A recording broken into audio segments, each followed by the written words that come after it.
The Maze prison is virtually empty this evening after the release of 78 Republican and Loyalist prisoners. 7 inmates were also freed from Maghaberry and 1 from Magilligan under the terms of the Good Friday Agreement. Only 14 prisoners remain in the jail.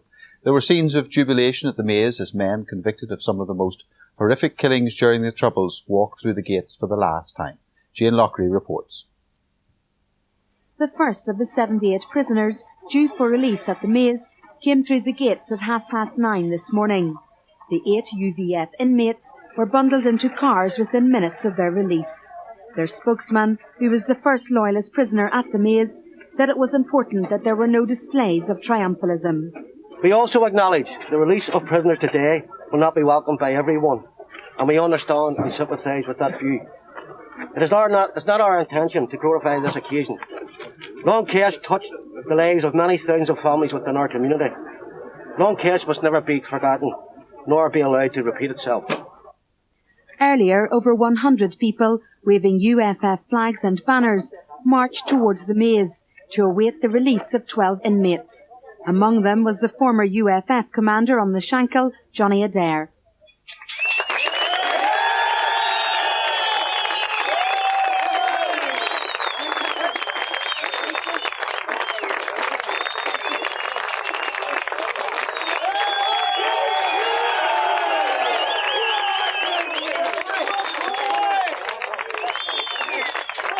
Their spokesman insisted the UFF were also mindful of the many victims of the Troubles and denied that the show of support would be insulting.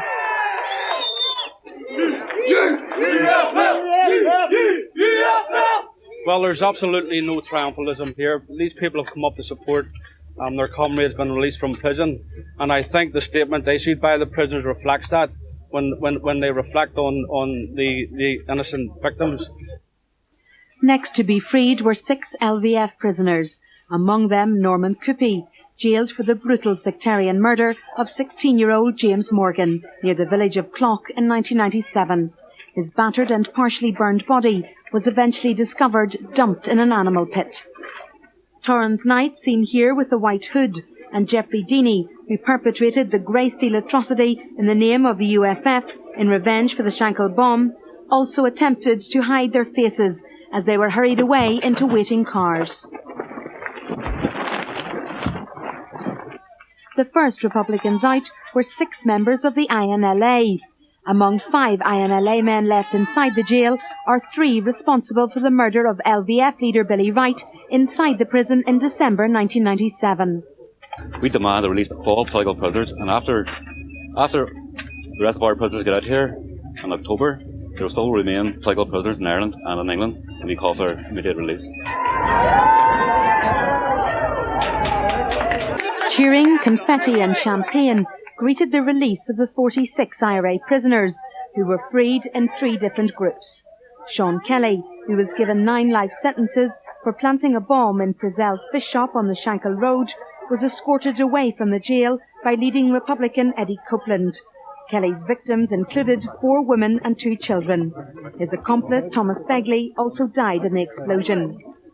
Micheál Carraher, named in court as the man who was allegedly the border sniper, also walked free. His victims included Stephen Restorick, the last soldier to die here, according to his co-accused Bernard McGinn, but his most serious conviction is for attempting to kill a policeman. McGinn, who was actually jailed for the murder, strolled out of the gates, not stopping to speak to the many people who had gathered to support the prisoners. Bernard McGinn was also convicted of making the bombs which destroyed the Baltic Exchange and Canary Wharf in London. 5 people died in the explosions. Sentencing McGinn to 490 years in prison, the judge said making a bomb was like a day's work to him. The IRA leader in the Maze said the prisoners were offering the hand of friendship to everyone who is prepared to build a new future. We walk free from this prison camp, as have our comrades before us, proud Republicans, unbowed and unbroken. We are determined to pursue and achieve the goals for which so many gave their lives. That is, the establishment of a united, democratic, socialist republic. As Republicans who have experienced suffering, we understand well the hurt of others. We offer the sincere hand of friendship to everyone who is prepared to help build a new future for all of our people. The new Ireland we seek is a more equal and democratic one.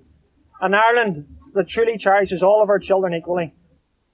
A delegation from the South Armagh-based support group, Families Acting for Innocent Relatives, watched today's events at the Maze prison. A spokesman said the government had betrayed the people of Northern Ireland. After 30 years of terrorism in this country, what we're seeing here is probably the biggest disaster that's ever happened in Northern Ireland.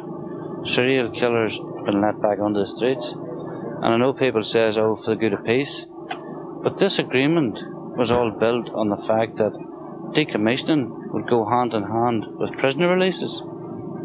They haven't given one bullet in. As evening approaches, only 14 prisoners remain inside the jail. It has held men convicted of some of the most horrific killings during the Troubles. It's not yet clear what will become of the prison, as another chapter in Northern Ireland's history is written. When the jail closes its gates for the last time at the end of the year, it's the hope of many of the families of the victims of these prisoners that the Maze is quite simply razed to the ground. Jane Lockery, UTV Live, at the Maze prison. Well, earlier I spoke to the Secretary of State about this week's releases from the Maze. Secretary of State, champagne-swigging terrorists, UFF chants. You've described it as a bitter pill. How hard did you have to swallow today? I didn't find it very comfortable, to be honest, and I didn't like watching the scenes terribly.